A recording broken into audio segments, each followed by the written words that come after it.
who in here was on the call yesterday I did with, there's at least one, two, I see 5 or 6 hands up. They can tell you that, I have a pretty clear vision that that is where the world's going to go. And so, we want to lean into that because the private listing game is a scale game. And we have 13% market share across all of our brands. So if we pool them across these 6 kind of private listing networks, we can have something that would be double or triple the size of any of our other competitors. But even within a single brand, especially Coldwell Banker Realty is our anchor, right? We have a meaningful chance to have big scale that almost no one else in the industry has. Even if you just look at Coldwell Banker alone, it would be us, EXP, Compass, and Berkshire would be the 4 that would actually have the ability to have the same size. And again, that doesn't even think about bringing in our other brands. So we're going to be much more aggressive about that. That troubles me as a person because I actually think it's better for buyers to have access to all the inventory out there in the market. And I think it's better for sellers to have as many eyes as possible on their properties. But if it's good for the consumer and good for the brokerage, then I'm for it. And you just can't let, strategically, you can't let other people go get some benefits and kind of leave our company behind. So not only do I want to make sure we're not left behind, but because we have more scale and more listings than anyone, I think we can actually get more benefits than others if we push on this. And that's something we're going to increasingly talk about over the next kind of quarter. I started talking about it publicly on the earnings call I did last month. And talked about it with all these franchise brands yesterday and with all of our Coldwell Banker managers. And there'll be, some messaging, communication, training, and stuff like that rolling out, including to our agents over time. Now, there's a lot of controversy with that because there's some unanswered things, and not everyone agrees it's the right way to go. But I'm just terrified that, the world may go to a place, and even if we don't want it to go there, we get left behind if we're not proactive. So we're going to be proactive about that. Both in Coldwell Banker Realty and then across all of our other brands. So that's a pretty important thing happening right now in the industry that I want to keep in mind. And then the final thing I would say is, and we don't bring politics into the office. We have a political action committee. We support both parties equally. We're for anybody who's pro-housing. We are the only real estate brokerage with a DC lobbying operation. Zillow has one, CoStar has one, but none of our competitors do. KW doesn't, Compass doesn't, Hannah doesn't, Delegate Selman doesn't, but we have one. But because I get this question a lot, nothing happening in DC, whether you agree with it or not, is actually affecting us directly these days. It's fascinating, because obviously we're subject to the macro, and so what happens from a fiscal and monetary policy will affect all of us. But I've been surprised. Well, that's not true. In November or in October, when I was asked the question, I said neither candidate has a housing policy that's any good. Interest rates will be what matters, no matter who's in office.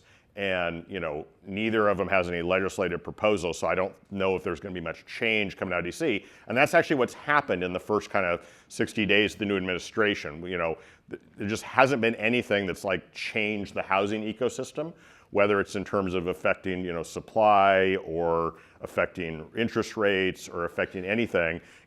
We're for anything anyone can do on either side of the aisle that's pro-housing. But it's been quite interesting that for all the noise of all the stuff happening in DC, when people ask me what's the effect been on our business, the answer is there hasn't been one yet, because none of the things that have been done have directly hit the housing ecosystem in a way that's either changed supply, changed interest rates, or changed any of the policies and practices that we operate on. And so what I tell my team all the time is that's actually a good thing in the sense of, we have a level playing field.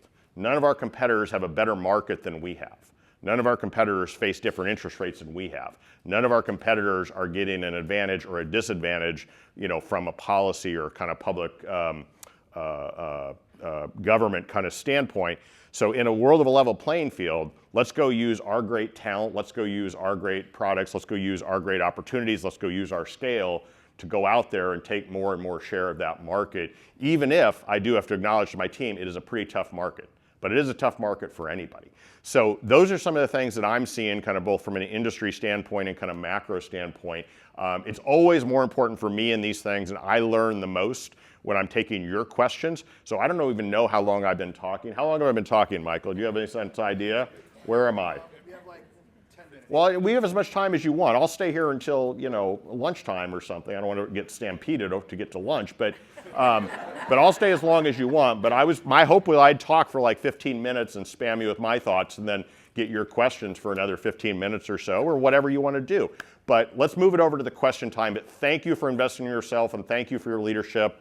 And we're in this together with a tough market, but it's so great to see some people off to a good start to the year, and I'm hoping we can do anything we can to help make that true for everybody. So questions? I'll take anything. And we're going to get Michael his exercise. I think he's got one microphone, and he's got to cover this whole room. I have the right flank, Mike. Oh, okay, getting a little help. And please introduce yourself again. I know a number of you, but I clearly don't know everybody, so that'd be helpful to know. Uh-huh. I've realtor for about 41 years, so I've got a little bit of knowledge. Yes. Not a little bit. So my concern is what you're saying, that we're potentially going to having these private listings. Yep. Our fiduciary relationship to our seller is to get massive exposure.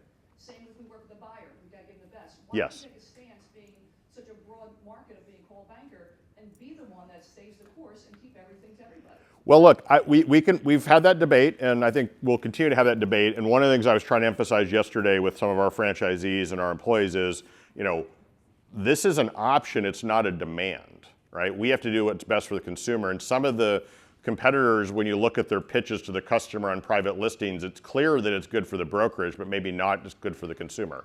And I'm actually okay if nobody adopts this thing, right? If the world actually stays the way they are. But I am pretty worried about a world where you don't have that option to at least offer it to your customers if they want it, when competitors are saying, I have an option for you and here's why it's good for you, even if I think some of that talk track is either a little disingenuous or a little more to the broker's benefit.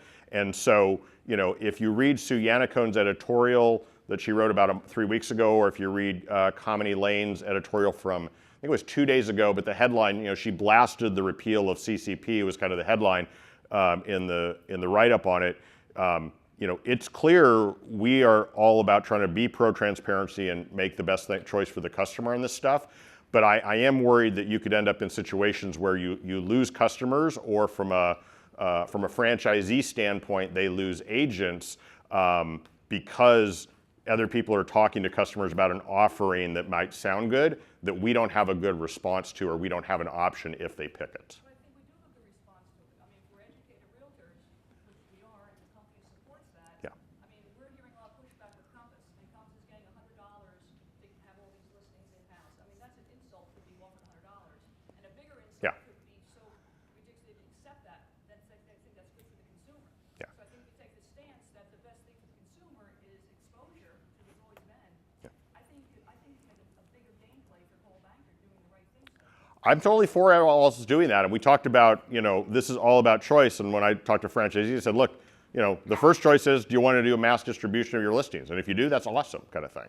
But I do think, I am really worried that if there's not an option, some people are going to lose out on that. And so we want to make sure we have it available, but we're not going to be offering people $100 to do it, and we're not going to be demanding that our folks do it. But it is worrisome for if other people are marketing something that we don't have a response to, other than if we don't have the equivalent option for the people who want it, because there are probably some agents in this room who would like to try the private listing thing, and if we don't have an option for them, we're not supporting them either. So I don't think it's an easy one, but we've been pretty clear where we do think there's some relaxation for legal reasons on clear cooperation, but we also don't think it should just be repealed, right? We'd love to find more of a middle ground. That was Sue's message to kind of our industry. And so that's how we're thinking about it right now. I'm going to just throw one thing out. I did a deep dive on this for my last session the other day. I put it up on my YouTube channel. It's a whole thing on clear cooperation and the sides and who's taking which side. And I got to tell you, the side that we've taken publicly is pro MLS and trying to make sure we have most exposure and everything else, to Ryan's point. So I don't think that we've taken a strong stance like, everything should be exclusive by any means. I think we've been the opposite of that. Yeah. We have a question here, Mike. Hi, I'm Amy Patternay with the Maplewood office. Hi, Amy. Hi. And to talk further about what Debbie was saying, and Yeah. maybe you can clarify, when you say like an exclusive network that something different that you're trying to build, do you mean exclusive like within all agents, not going out to the public? Because I think what Compass is doing, or at least in our market, I mean, New Jersey Yeah. is so heavily, densely populated with 576 municipalities, each with its own school district and form of government. So it's so local. What I see in our market is even when, agents, when there's Compass exclusives, they're still sending it to me.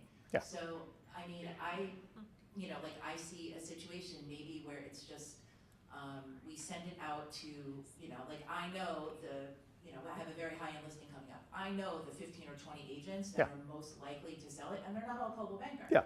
So is there a situation you think where it could just be something where it's just not out to the public, but it's just within all of the agent, within all the brokerages, so that way each agent gets to feel like their client is special, so we can have the Sotheby's or the Compass or Keller Williams agent bring their client into the Coldwell Banker listing, but it's still quote unquote exclusive. Yeah, my view is you're going to have two things you can do. One is you can send it to any agent you want in any company, right? If you know the 15 or 20, blast to them. The other thing and the functionality you got to have is the ability to send it to any of your buyers that you want, right? And just send it to them, kind of thing. So we're not trying to like hide it from people that you think should be seeing the listing at all. And so you'd have the ability to do exactly what you said with those 10 to 15 agents, even if they're not Coldwell Banker. But also, if you were on the other side and you had buyers who were interested in that property, send it straight to them too. It doesn't seem like the common sense middle ground here. Am I missing something? No, I mean, I think that's kind of what we're trying to. You got to have the ability to actually do those things, and that's why, again, you can't try to jam people to put their listings in a private listing and only show it to a very small group, because it's just not the right thing for the customer. Typically, is the belief, right? But if you have, and this happens again. I mean, this happens all the time today anyway with our private listings in luxury, as many of you already do, right? Which is, you distribute it to the agents that you want, and you distribute it to potential buyers before it comes to the market. This is obviously more formalized as some of that, but you got to have those kind of capabilities to share that stuff with people. Right, and I would think most of us would want to try it for like a week or two. Yeah. Hey, I'm trying this at 1.8. Do you see it at 1.8? And then if it doesn't, maybe I'm Right. putting it to 1.6 and then putting it on the MLS. Yeah, and again, that's the thing. What I said yesterday in some of these videos I was doing was, it's your choice. Do you want to put it on there for a week or 2 weeks and test different things or try things or, work it with your network or not? And again, that's not always going to be the right answer, because I'm actually fine if the whole industry stays where it is. But, if the industry moves away from that, you've got some competitive issues, and at least making sure you have that option if you want to use it is something we think is important. Yeah. Oh, hi. Thanks for Hi. coming. I'm Anastasia Kinsella. I'm with the Maplewood office, too. Hi, Anastasia. Hi. Kinsella and ND Teams is my partner. Great. So, a lot of people are thinking that a recession might be coming. Yep. And I'm wondering, I'm actually calling people and saying, I think you should list right now. Yeah. Some of my clients have said they want to wait a year. They've got kids who are going to graduate. I'm like, no, I really think you might be at the top of the market. I'm not married to your decision, but I have to give you this information. Mhm. If it was me, I would put my house on right now. Yep. What are your thoughts about that? What are your strategies? Yeah, look, I mean, I think Rob is right, and the leaders, the best leaders I've seen is always been really clear that there are listings out there, right? It's about actually articulating that story. I think that's actually a legitimate concern, right? We don't have an economist on staff, so we don't try to call a recession or anything. But it was very interesting. I had dinner with our top 100 Sotheby's agents in November. And it was after the election, and it doesn't matter what party people were in, 100% of the people in the room said their phones were ringing more, and there was more activity, and there was more optimism out there, right? And I took that as a good positive then, right? The last agent dinner that I did in February, did not have that same optimism in it, right? Now, I don't know if that means there's a recession coming, but there are differences in kind of the vibes here going on. And so, that's a legitimate, at least, thing to raise to people if they're concerned about it, kind of thing. So, but I think at the end of the day, what you're doing is just, you giving the advice of how you're seeing the world is the best thing ever. And that's why people, value you and others as much as they do. But, But yeah, the odds of recession are mathematically up from where they were before. And the wealth effect that we saw at the end of the year in the stock market, that's clearly retreated. So, and then the final thing I would say is, the open transactions for March are weaker than the ones for January and February. And this isn't a Coldwell Banker Realty thing. This is across all brands kind of thing. So, and I don't say that's predicting anything, but there is more volatility out there right now. So just keep doing that. Just keep sharing the. I think you should always be sharing how you see the world and what you think is best. And obviously your long-term clients value that. And deals come and go, but relationships matter. And so that house will come to the market, at the right time. But if you think now is a better time than a year from now, that's, they pay you for that advice. They don't just pay you for the home sale, they pay you for that advice along the way, effectively. Yeah. Let's keep going. If there's more questions, I'll keep taking them. Yeah. There's one, oh, sorry, back there, I guess, has the mic. Good morning, Ryan. Yeah. Will Farrell here with the Montclair office. Yeah. I want to say that, I'm proud of being in a group of problem solvers as agents. You have great managers and regionals and our president, Rob, we've always tackled issues, right, and came up with a solution. Yeah. And a better way of presenting it, even with private listings, giving a client options. Yep. Right? What's the best fit for you? It's not one size, right? The question I have, Ryan, is what is the next problem or issue we should be studying from your perspective, something that we should be getting educated on or making it a priority, say over the next year, that we should start internalizing, start preparing for? Is there anything you see coming that could be an issue, something that could be disruptive to the industry? Well, look, if the Goldman Sachs just revised their forecast down for 2025 to 4.08 million units sold. And so if we have 3 years in a row of about 4 million units sold in this country, that is way below trend. It'll be the 3 lowest years in 30 years. And compared to 30 years ago, we have 30 million more people in the US. So think of that as another, 7 million kind of families. I think the kind of like literal question of where first-time home buyers are going to establish in this country is going to become a much bigger problem in terms of just a policy standpoint. If this goes on for if this goes on much longer, I worry we're almost already there. And I am, I think we have a role to play in that, both obviously what we do just to help people find their homes, but also I think we have a role to play in that in advocating for different housing supply options at the local, state, and federal level. So for example, there's all this talk about, the evil institutional investors. Who's heard this kind of talk out there or seen it? There's a lot of people, evil institutional investors. Institutional investors own 1% of the rental properties in this country, okay? The people who own rental properties in this country are typically just normal people who own between 1 and 5 properties. So when I'm in DC, I'm not talking about the institutional people. I'm talking about things like, let's do a tax holiday for anybody who owns less than 5 homes, so they can sell their rental home and make it a home for somebody, right? And that's just kind of for normal Americans kind of thing. And that's that kind of thing, or all the kind of relaxing of zoning that's going to do supply things. Those are the places that are going to actually have to change to make housing supply change, right? And and in part because our trade association, who I'm on public record of not being a member, but also not being a fan, and I think they've earned it. Like there's nobody advocating for this stuff, and so we as an industry, and we as a company, and we as a brand, and we as individuals need to do more to advocate at the local, state, and federal level for all of these things. So like we built this tool for this letter writing campaign. I don't know if any of you participated in it yet, but you just one of those things where you push a button and it sends a letter on an issue to a congressperson. And we've used it at the state level in Florida on a few things. We've used it on one thing nationally, and it was mostly those were like our test runs. But it's like actually participating in that stuff is an opportunity for us, because I'm just really worried of where, and for any of you who've got kids or people starting new families, or any of you starting new families, I'm just worried about where people are going. And this 4 million a year thing is not sustainable. The home builders are still building below trend, and at higher interest rates, life's harder for everybody. So that one worries me a lot. I see 2 hands up, but you guys are running the mics. Back to the left.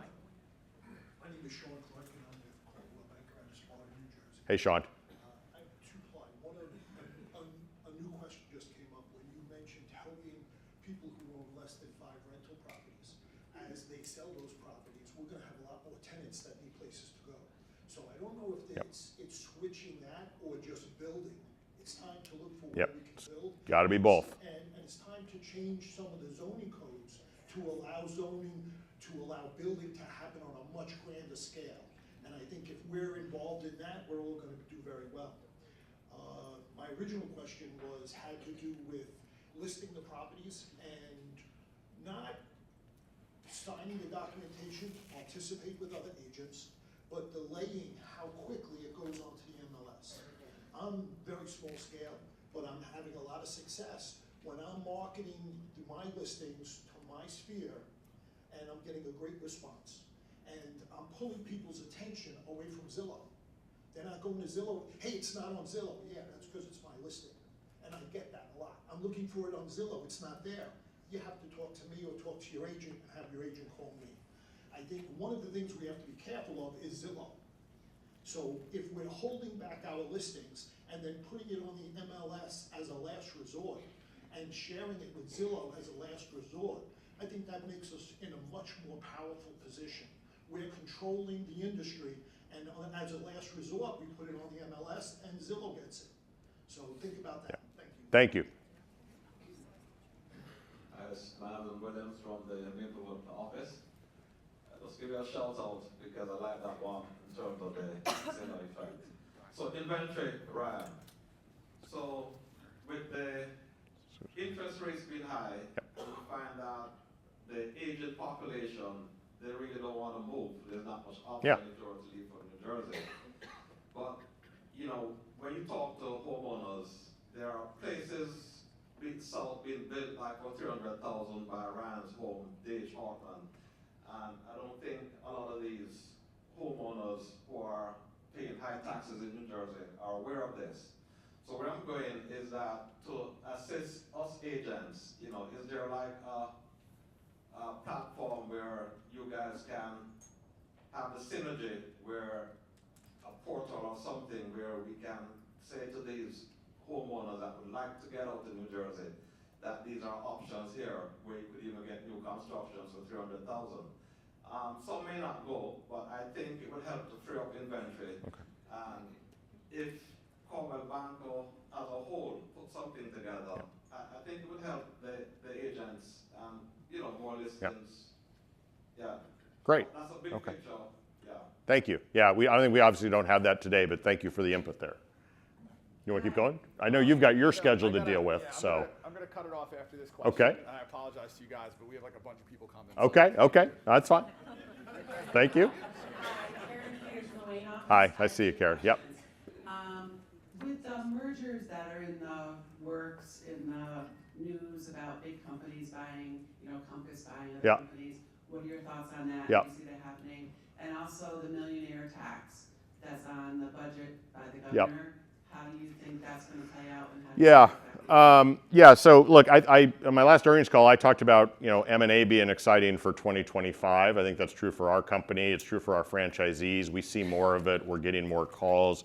I'm not going to really speculate on individual deals that haven't been announced, but it is interesting that the last 2 things that were announced, Rocket Mortgage buying Redfin and Stone Point investing in Keller Williams, neither of those is consolidation. Those are just, Rocket is extending its reach into employee brokerage and it's a private equity firm investing in KW. So I think consolidation will happen more. Who and how, I think is still TBD, but there's definitely more going on. And our franchisees have done more M&A at the start of this year than they've done, I think, in the 2020s decade so far, as of March 15th. On the second thing, so the what is it? It's an extra 1% increase in the millionaire's tax on home sales. 1%, 2%, 3%, 4%, it depends